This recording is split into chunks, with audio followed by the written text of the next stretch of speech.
Hi guys, welcome back to the channel. My name's Onos and today we're going to start a new series. I'm expanding on my previous weapon moveset and damage scaling videos by taking a look at early game weapon skills to invest in to help you get through the earlier parts of the game before you have all the skills and equipment to make a proper build.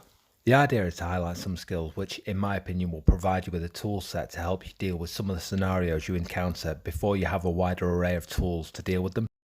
If you enjoy the video, please let me know by leaving a like or comment. If the interest is there, even if it's only to open the debate, then I aim to release a bunch of these types of videos.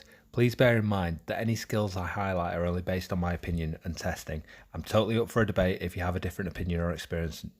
Okay, let's jump in. The axe. The axe's job is a pretty obvious one. Heavy hitting, slow moving, a powerhouse of a weapon. The downsides are that while you're winding up for a big hit, you're wide open to receive damage or be interrupted. The upside is that if your hit lands, it can be game over for your enemy in no time. So the first skills I'm going to point out here are Mad Spinner 1 and Mad Spinner 2. The reasoning behind this choice is to help you deal with early game scenarios where you have more than one enemy to deal with. Your hits move slowly, so you're vulnerable for longer, and this becomes even more obvious when you have a few enemies coming at you at the same time. The bonus is that these skills will set you on the path to pick up the relentless skills further down the line, which you'll really need with a key intensive weapon like the axe. So we'll start with the pesky ninja. These hippity hoppity little bastards will be a real pain for a slow moving weapon like the axe. Or will they?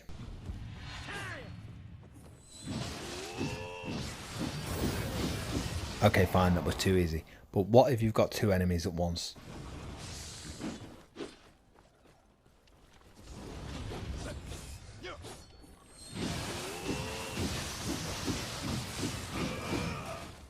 And what happens if you're being chased by three people at once?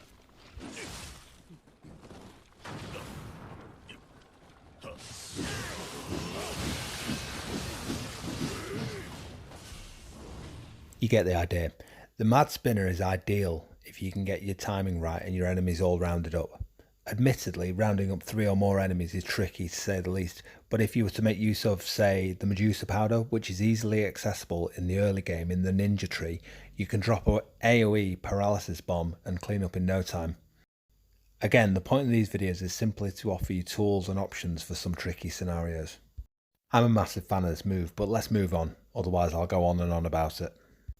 Next we're going to look at the adamantine skill. This one is definitely situational, but I found it surprisingly useful when paired with the Mad Spinner moves. So, the skill increases your defense and prevents you from being staggered or having your attacks interrupted. That's amazing if you think about it. If you think back, I'm sure you'll remember one of those moments where, if you'd only landed that last crucial hit, you'd have survived the fight and killed your enemy. But what happened? You got staggered, and then 2 hits later you're running back to your corpse to go and grab your stuff. The downside, of course, is that you take a big hit to your mobility speed, but that isn't really a problem when you're using the Mad Spinner move. I use this skill when I can see there are multiple enemies, but I don't see a way to separate them out or take them on one by one. So what I wanted to do was test the defense increase, see how much it actually was. I recorded a couple of damage numbers with and without the adamantine buff. What I found was that the damage difference ranged from between 10% and 30% depending on the attack type. Not that impressive. But if you think about the fact that I'm only wearing medium armour here, if you were to combine the effect with heavy armour and maybe even the steel talisman, which is accessible early game in the Nioh magic skill tree, you'd really be able to take a beating, all while resisting being staggered and dishing out your own massive damage at the same time. Right, we've got 2 more skills to touch on here before we wrap this up. So first off, Raw. Again, this is situational, but I found it highly useful in a couple of scenarios. One, for if you're struggling to pin down a mobile enemy, or as I like to call them, you little bastard. Or another scenario where you have more than one enemy and one of them is coming up behind you as you're fighting.